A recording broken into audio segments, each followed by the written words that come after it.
Hey everybody, Ben here from the Bonehead podcast, and welcome to Dungeon Bowl Starting Rosters College of Shadows. So we're having a look at starting rosters for League or Friendlies at 1 million gold pieces for each of the colleges in Dungeon Bowl. Now, the College of Shadow is one of the ones that comes in the box, so we're going to have a look at the roster that you get in the starter set, and also kind of where to go from there with this roster.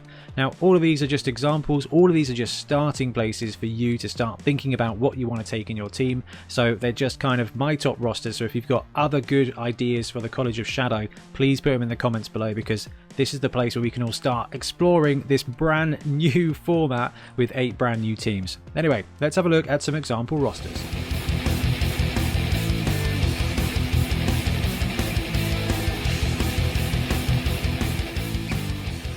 So before we delve into our example rosters, I thought it would be best to have a look at the different players available to the College of Shadow. So the College of Shadow, Cunning, Speed and Mercurial Skill are bywords for Dungeon Bowl teams sponsored by the Grey College. Slippery players such as Dark Elves, Skavens and Goblin are the natural choices. They may not be renowned for their out-and-out aggression, but to underestimate them is to be laid low by an unexpected and probably poisoned dagger in the dark. So the College of Shadow is all about being sneaky, basically.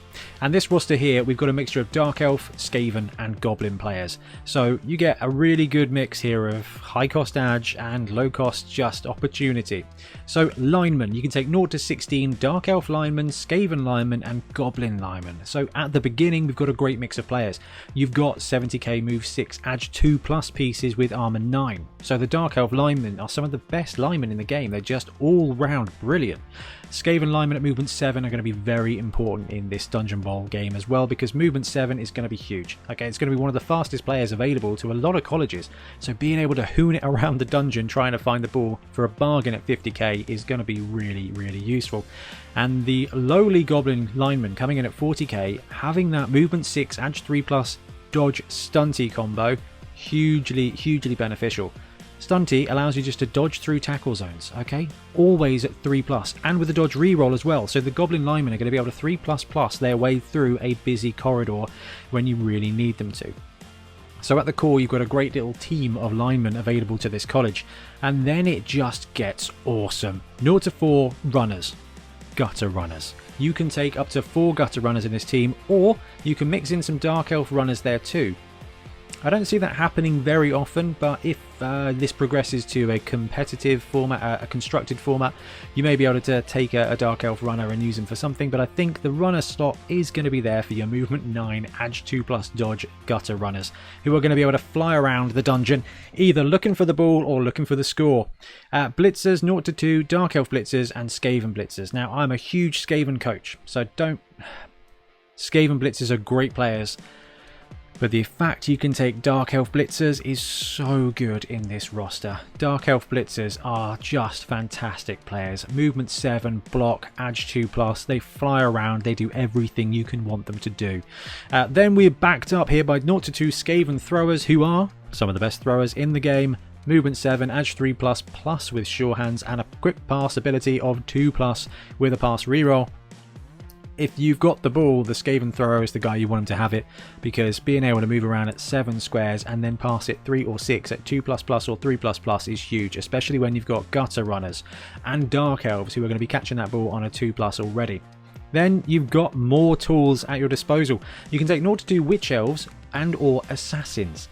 Now, Assassins have been sneaky good in 11s recently, okay? The format's full of dodgy little dudes with block and dodge and things, and being able to stab them with low armor is really useful. Will be useful in a dungeon, but you won't get the opportunity of free blocks on the line of slaughter, so the Witch Elf here takes it for me in the specials category. But look, this is Skaven, this is Dark Elves. Those are both brilliant tier 1 teams, and you get to save some cost by having cheeky Goblin linemen in there as well. Okay, roster number 1 please. We are looking at the starter set roster here now. So you've got your copy of Dungeon Bowl, you've got a sprue of Skaven, you've got a sprue of Dark Elves. This is where you're going with it. So at 990, this roster comes in at 11 players and 3 rerolls, which is pretty much where you want to be.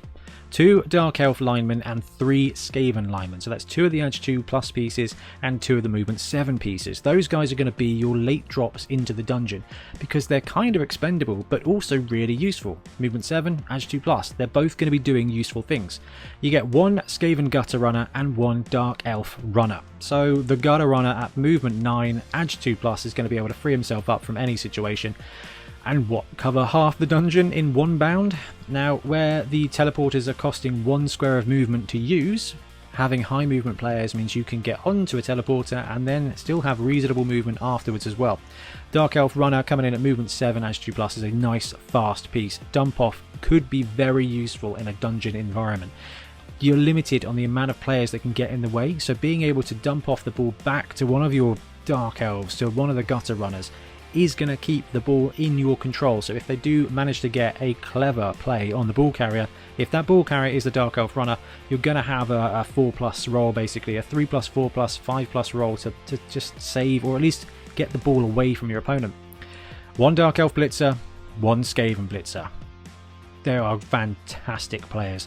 The Dark Elf Blitzer is probably just top 5 player, okay? Ag 2+, movement 7, going to be doing everything you want it to be. And the Skaven Blitzer is not too shabby either. One Witch Elf here to add that dodge and frenzy mix too. And with jump up, they're going to be saving their movement. So you've got an insane amount of offense here. We've got 1-2 block, 1-2 dodge, and you've got that Skaven Thrower as well, and you've just got brilliant linemen, and it's backed up with 3 rerolls. So the starter set roster here gives you a bit of everything, and it's a great place to start if you're thinking College of Shadows, because you get to try and test different situations, because there may be times where the strength 3 version here of the runner, the Dark Elf Runner, is going to be better than that Gutter Runner's movement 9. I don't know. I doubt it, but it is possible. Now we're going to jump straight into one of the most exciting builds for the College of Shadows, and we're going full speed here. We're going max speed. So the max speed build is coming in at bang on 1 million. Again, 11 players with 3 rerolls. And we've got 2 Skaven linemen, 1 Goblin lineman as well. Now that is not just there to save 10k, although that 10k comes in very handy. It's there to give you that check down option of stunty 3++ at movement 6. Gonna be really useful. Strength 2 is definitely a vulnerability, but movement 6 and the ability to just 3+ dodge away in every circumstance is fantastic.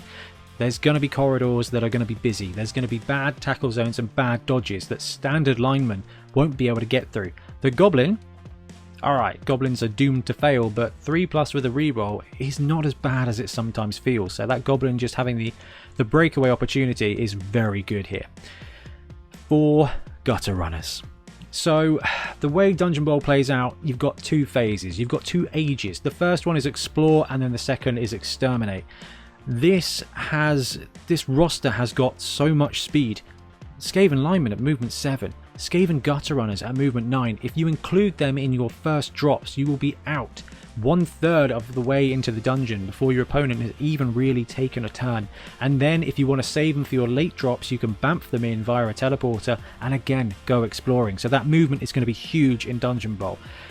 The difficulty is that they are going to be vulnerable, but they've got dodge, so it's going to be good. Now they are backed up by a quad set of great players. 2 Dark Elf Blitzers there to be your blitzer, your primary strikers, okay?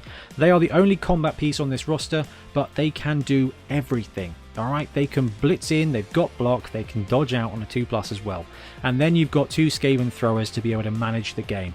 You can drop the Skaven Thrower if you want and take 2 Goblin Linemen and open up your roster a bit. But I like the ability to have 2 sure hands pieces there. That quick pass at 2++ is going to be great, and you're not giving up any movement at movement 7. They're still superb and speedy. And you've got 3 rerolls as well. So this is where we kind of talk about these rosters being a starting point. Now you can season this to your liking. You can drop a Skaven lineman and take a Goblin lineman. Take another one. Drop one of the throwers, the Skaven throwers, and take a Goblin lineman, or 2 extra Goblins. Like, you can flex your roster one way or another. But I think this is a great place to start and very fast. Definitely on the weaker side, but that's kind of what the College of Shadow is here to do. But when you're getting into Dungeon Bowl, it may be that you have a team, and you want to see how to get involved in Dungeon Bowl. So we're going to also have a look at some team heavy builds as we go along. The whole idea being is this College of Shadows is a Skaven and Dark Elf mixed team, so if you've got a Skaven team, what do you need to add? If you've got a Dark Elf team, what do you need to add? And this is the first of those rosters. So the Dark Elf heavy roster comes in at 1 million. It's got 11 players on it. So 3 Dark Elf linemen, 2 Skaven linemen, 2 Gutter Runners, 2 Dark Elf Blitzers, 2 Dark Elf Witch Elves, and a pair of rerolls as well. So what you're doing here is you are flexing out some of what your normal positionals would be.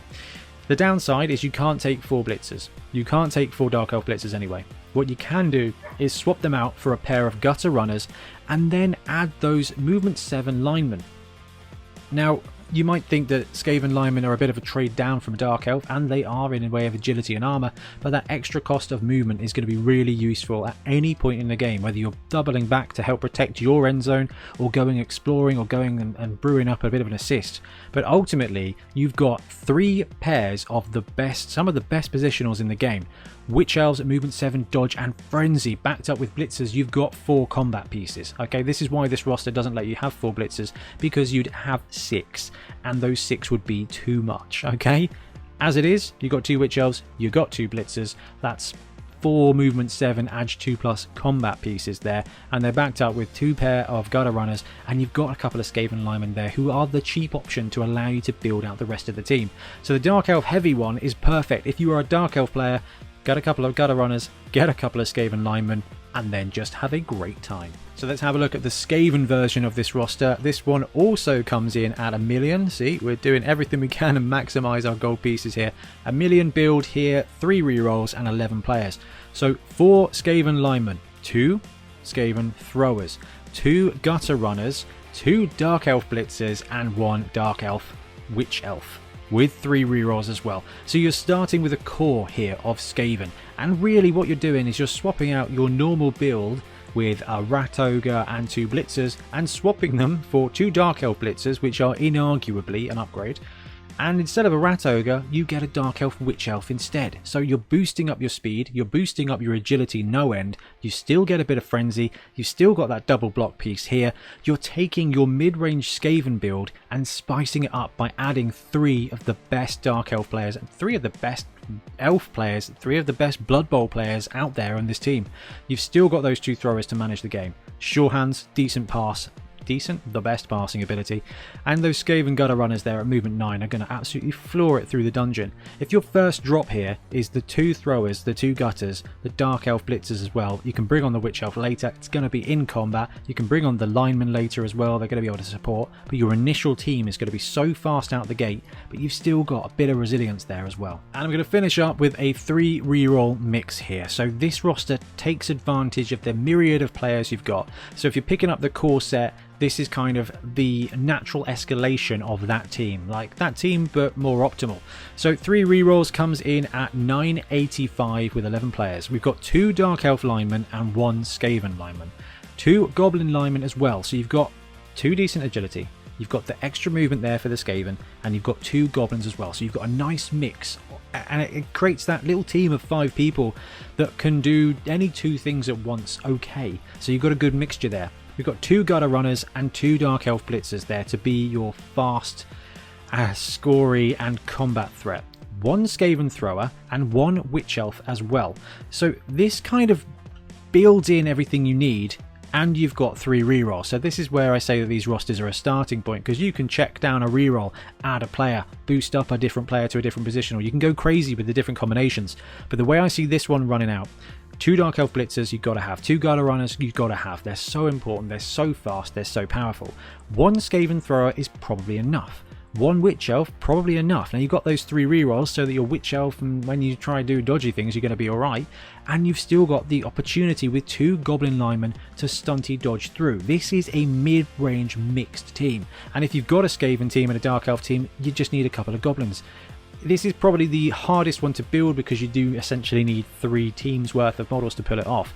But what you're going to get out of it is a better version of the starter set team and a really cool mix of players. This is kind of taking the opportunity that we have with the Dungeon Bowl teams and really enjoying it. So College of Shadow 3 reroll mix is a good starting point to get a feel of the different things you can do with this college.